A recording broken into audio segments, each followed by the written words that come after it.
अस्सलामुअलैकुम everyone, welcome back to my YouTube channel. उम्मीद करती हूँ कि आप लोग सब खैरियत से होंगे।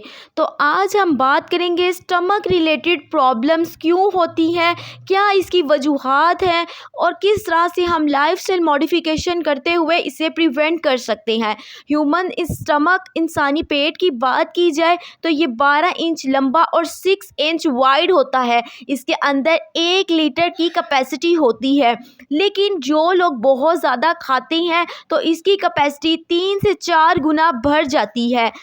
एक रिसर्च के अकॉर्डिंग बात की जाए तो हर महीने 5 में से 3 लोगों को स्टमक रिलेटेड प्रॉब्लम्स का सामना करना पड़ता है, जिसमें से 60% लोग जो हैं डॉक्टर से रजू नहीं करते। पेट खराब होने की 2 वजूहात हो सकती हैं। या तो आपने खाना ख़राब खा लिया है जिसे हम फूड पॉइजनिंग कहते हैं, या तो खाने का अंदाज़ ख़राब था जिसकी वजह से स्टमक प्रॉब्लम्स का सामना करना पड़ता है।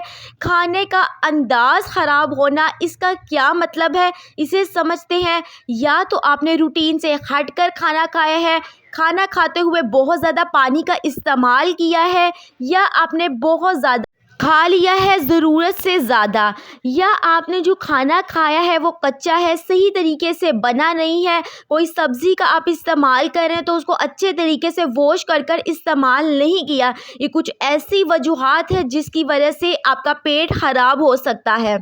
जानती हैं कि हम किस तरह से स्टमक रिलेटेड प्रॉब्लम्स को प्रिवेंट कर सकते हैं। जब भी आपने खाना खाना है, टेक लगाकर नहीं खाना है। अगर आप कोई भी सॉलिड फूड खा रहे हैं तो अच्छे तरीके से उसको चबा चबा कर खाएं। रिसर्च के अकॉर्डिंग बात की जाए तो हम कोई भी सॉलिड फूड लाइक रोटी वगैरह खा रहे हैं तो उसको 32 से 40 बार चबा कर खाना चाहिए। अगर आप कोई सॉफ्ट फूड खा रहे हैं लाइक वाटरमेलन हो गया तो आप उसे 10 से 12 बार भी चबाएं तो इनफ होगा। आपने खाने के दौरान पानी नहीं पीना है। खाना खाने से पहले आप पानी पी सकते हैं। खाने के दौरान पानी पीना और खाने के फ़ौरन बाद बहुत ज़्यादा पानी पीना बहुत ज़्यादा आपके स्टमक के लिए नुकसानदेह है। इससे आपका स्टमक जो है वो नकारा हो सकता है और बहुत सी प्रॉब्लम्स, डिजीज़ और कॉम्प्लिकेशंस का सामना आपको करना पड़ सकता है। जैसे कि फरमाने नबवी भी है कि खाने के दौरान आपको पानी का इस्तेमाल नहीं करना चाहिए। अब बात करते हैं कि आप खाने की कितनी देर बाद पानी का इस्तेमाल कर सकते हैं। तो खाना खाने के आधे घंटे के बाद आपने पानी पीना है। खाना खाने के बाद कुछ लोगों को बहुत ज़्यादा हार्ट बर्न होता है, सीने में जलन महसूस होती है, तो उसके लिए ज़रूरी है कि आप खाना खाने के बाद 40 कदम लाजमी चलें। और अगर आपको ये हार्ट बर्न का प्रॉब्लम बहुत ज़्यादा है तो कोशिश करें आप वक्फे के साथ थोड़ा थोड़ा खाएं, एक साथ ज़्यादा ना खाएं। अगर आपको कब्ज़ है तो उसके लिए फाइबर रिच डाइट का इस्तेमाल करें, जिसमें हमारे पास सेब, केला, नाशपाती, गाजर वगैरह आ जाते हैं। दही का ज़्यादा से ज़्यादा इस्तेमाल करें और नीम गर्म पानी के अंदर देसी घी डालकर इस्तेमाल करें तो वो खुद देखेंगे कि उनकी कब्ज़ का मसला जो है वो हल हो जाएगा।